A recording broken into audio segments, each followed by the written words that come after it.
This is the Ornarto Vortuxe. Vortex? I don't know. It's just another brand I've never tested before. Hey, I get excited with new brands, especially when they make cases with really big corners. Like, this is gonna be awesome. I'm testing 50 cases to find the best 5. This is review 35 out of 50. Because I'm a reviewer, not an influencer, for the iPhone 17s, my scoring system is based on what the iPhone actually feels when it hits the ground on its corner, on its face, as well as on its camera lump. Each case gets dropped 30 times. So when I say it's terrible, it's because I've got the data to back it up.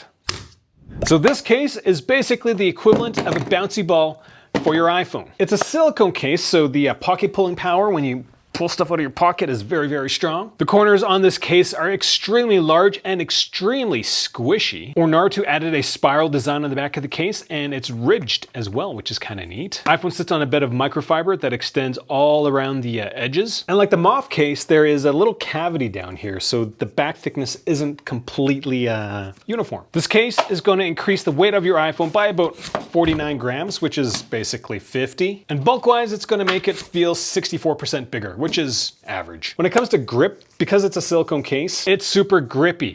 There's big corners that sit well in the palm of my hand, and the case edge is very boxy, and so there's just a lot of natural anchor points for my fingers to hold on to. Even the spiral design with its slight bumps also helps with handling. Buttons on this case are integrated, though I don't complain about silicone integrated buttons as much because they work way better than cases like this where they have to like cut out parts of the edge in order for the buttons to work well. Screen access is pretty average. The case edges are very noticeable, but they are very flat. So it's a good compromise for the thickness and height of the edges. Port cutout is just big enough to fit my biggest cable. And the cutout looks very sharp, but because the material is silicone, it doesn't dig into my pinky as much. And when it comes to MagSafe accessories, to pull things off takes 7.3 newtons. To push things off takes 7.9 newtons. That's 24% above or below average. I will note that depending on the accessory, because of the silicone finish, it does take a bit more effort. If you've got an accessory that has like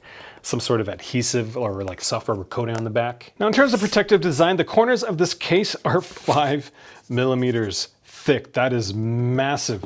The back ranges from 1.9 to 2.4, so there's just a lot of different thicknesses on the back. Now when it comes to rigidity, this case doesn't have a specific weak point in terms of rigidity. I believe there's a polycarbonate frame on the inside of this case, but everything feels just not quite that stiff. Because it only takes 26.3 newtons to bend this 8 mils, that is 8% below average. And when it comes to corner drops, my iPhone logged 14.3 G's. That's 37% higher than average. Now, I'm not kidding when I say this is like a bouncy ball for your iPhone. Now, after the corner drop, how about the rotation? That rate was 30% higher than average. But because of all the silicone and all the squishiness on this case, the settling rate was 47% higher. That is amazing. But because this is 37% higher, the total force was 55% higher. There is nothing good about this design in terms of drop protection. Now, when it comes to face first drops, initial impact was 10% higher.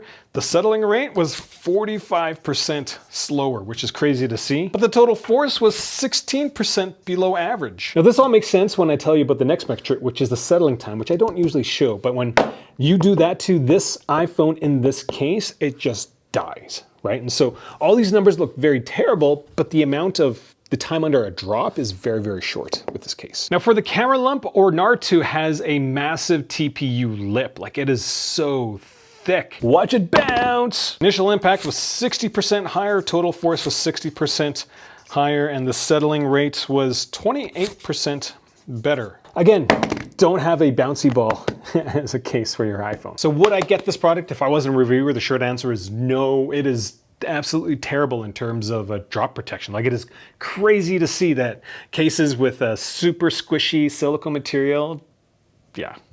I'm on a mission to find the best iPhone 17 case by testing 50 of them. I'm going to release the video as soon as I'm done editing, so make sure you subscribe or just check my channel back frequently so that you just stay on top of things.